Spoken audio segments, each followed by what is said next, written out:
Okay, so we're going to determine if the equation is true or false. The first one, 12 is the sum of 10 and 2.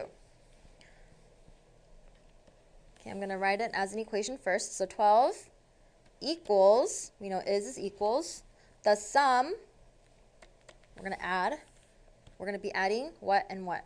10 and 2. So 10 plus 2. Well, is this true? 12 equals 10 plus 2? Yes, it's true. So, okay. Number 2, the product of 6 and 3 is 15. Product means you're going to be multiplying. So, 6 and 3. Now remember, if you're going to multiply two numbers, the best way for you to write that is to write them each in parentheses. So 6 and 3 is equals 15.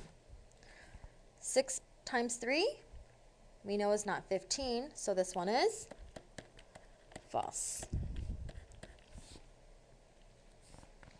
And the next one, 8 minus 10 is 2.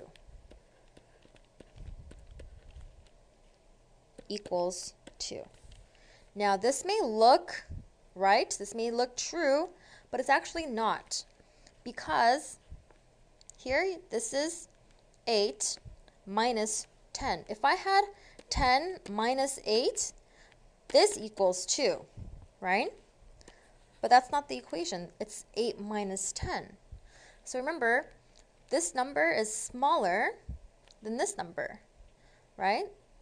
This is, if I have a number line, I can,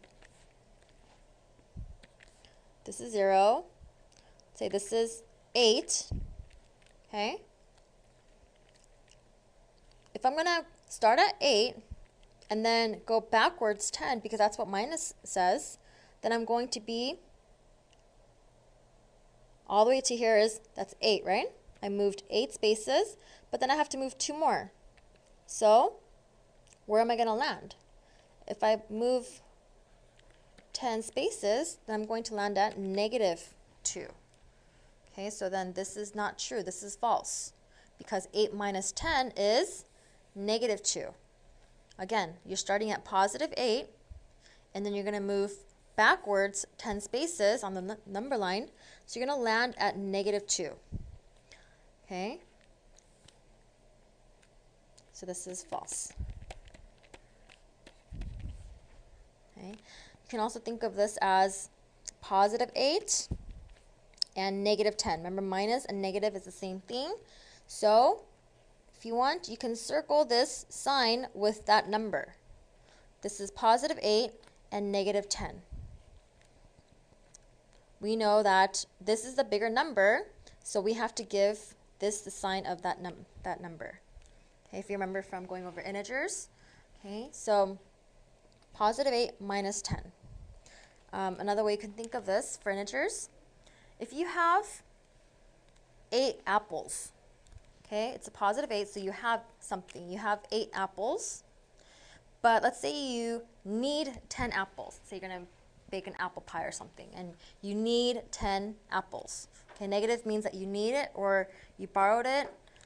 So you have 8, you need 10, so are you short? Do you have 2 left? No, you don't have 2 apples left. You used up all of your apples and you need 2 more. So that would be a negative 2, because you're short 2. Okay, so that's a negative 2. So it would be 8 minus 10 would be negative 2. Okay, and that's it for this lesson. Thank you for watching Educator.com.